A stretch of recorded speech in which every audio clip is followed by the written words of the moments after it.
Something of an ancestor to the domestic carrot. It's also a favorite of wild animals.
He's coming too. Roger that.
огромная пещера, ясно?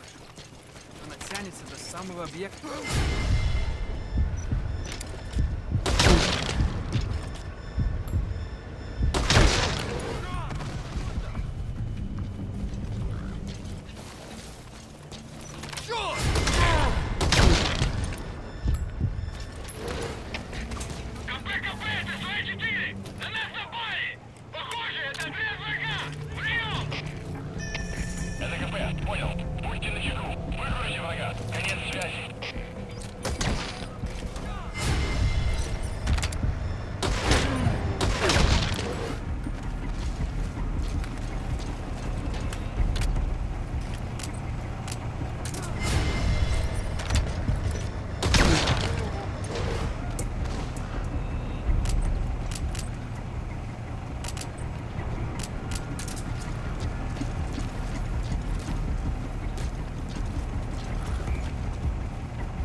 Subject is in.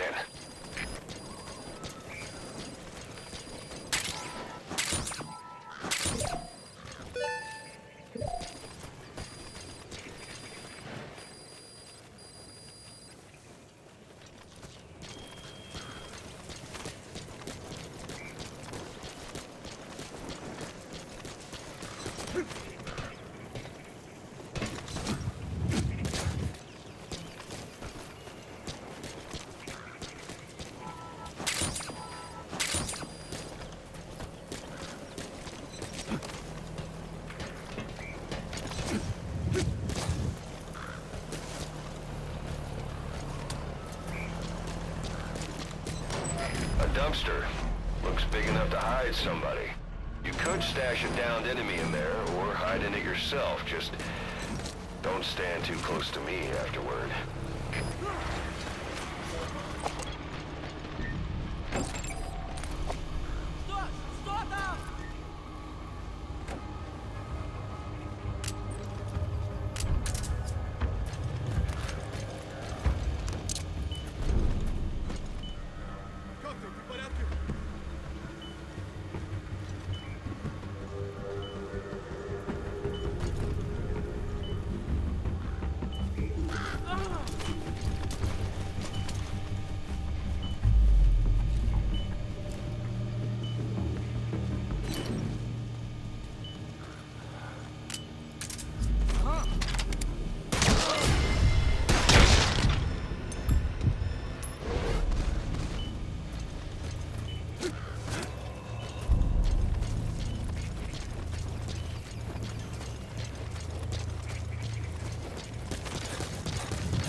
Всем подразделениям, быть начеку. Конец связи.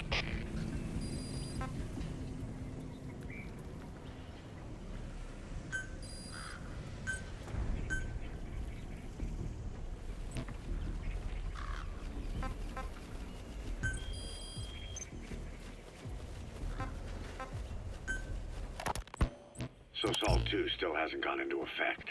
That treaty was drawn up to limit not just the size of the U.S. and Soviet Union's nuclear arsenals, but also their delivery systems. The whole deal. Just when we thought all those years of negotiations had paid off, somebody decides to invade Afghanistan. The timing couldn't have been worse. The president was in the middle of the SALT 2 talks back then. You mean while you were busy trying to stop Peace Walker? I heard. President Ford was meeting with the General Secretary in Vladivostok. In his absence, the political brass in America detected what they didn't realize was false nuclear launch data from Peace Walker, and were on the verge of ordering a retaliatory nuclear strike. Coleman's big idea? Humans are incapable of destroying themselves. Turns out he never knew what humans are capable of. If that AI, the boss, hadn't found a way to stop the fake data transmission, they probably would have gone ahead with the launch. Deterrence was revealed as the pipe dream it was. All thanks to you. And her. The U.S.-Soviet talks looked set to fall through. What happened in Nicaragua no doubt helped trigger a change of heart. But in the end, the time's to find the politics. When you've grabbed their tail, they turn and bite your hand. I first met you 20 years ago now. The place was Selenouyarsk in the Soviet Union. We were enemies. I was with the GRU. You were still fighting for America. 1964. Operation Snake Eater. Its objective? The assassination of the legendary soldier known as the Boss. When you returned home successful, they awarded you the title Big Boss. Your CO, Zero, sought to carry on the boss's will by covertly establishing his own organization. You knew the original members from Operation Snake Eater. From America, there was David O, or as he was to you, Major Zero. Donald Anderson, a.k.a. Sigan. Dr. Clark, who went by paramedic during the operation. And the fourth, you. From China, there was Eva. And me, Ocelot, from the Soviet Union. 6 in total. To us, government notions of friend and foe were meaningless. As were East and West, we joined forces by our will alone. Our objective was to fulfill the boss's dying wish, to make the world one. And to do it, Zero used the Philosopher's Legacy, the secret war fund you obtained during Operation Snake Eater. This organization... He's on the brink of death. It's hard to say whether he'll survive a Fulton extraction. If you have to extract someone who's on the verge of death, you better use the chopper. But if you're gonna carry them, put them to sleep first. You won't get far if you have to fight them every step. Just as you wanted. I still trusted him in those days. We thought what he was doing was the boss's will. Until he started that one project. Les enfants terribles. Zero called in. You parted ways. When I found the funds, I passed out. And to do it, Zero used the Philosopher's Legacy, the secret war fund you obtained during Operation Snake Eater. This organization would go on to become Cypher.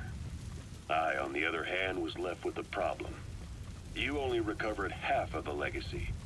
I had to locate the other half myself. When I found the funds, I passed them on to Zero, just as you wanted. I still trusted him in those days. We thought what he was doing was the boss's will, until he started that one project. Les enfants terribles. Zero called in. You parted ways, as did Eva, leaving only Anderson and Clark still with him. I maintained limited contact, although truth be told, we were just keeping tabs on one another. The reason was always you. After you returned to the Army and created Foxhound, you left America. For a time, even I'd lost track of you. I'd imagine Zero did too. You always were the best when it came to hide and seek. Zero created Cypher, an information network to tap into every corner of the globe. Woven together, Cypher's arteries make the world just one big organism. And that's not all. It also monitors the thorn in Zero's side. That's you, tracking your coordinates wherever you might go. The further you strayed from your route,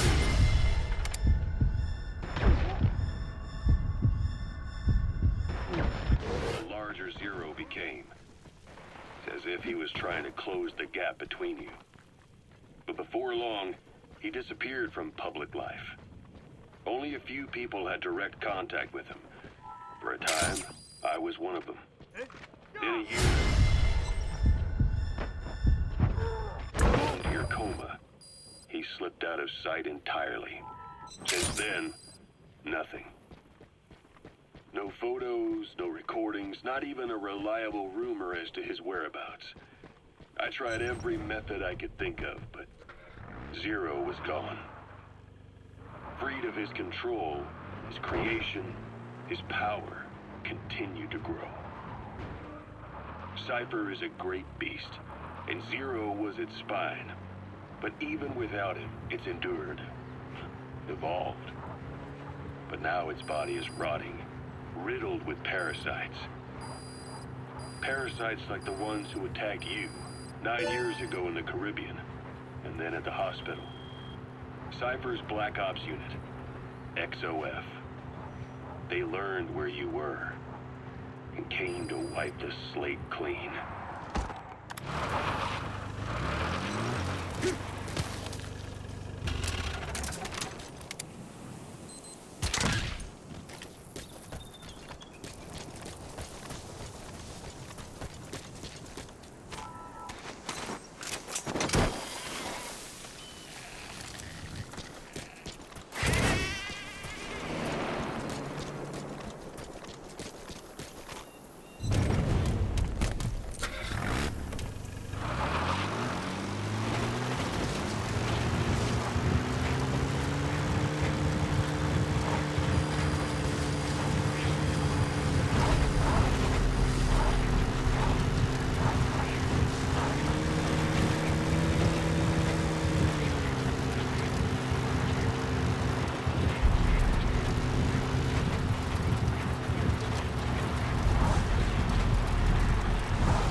Christmas Eve, 1979, the Soviet Union rolled into Afghanistan.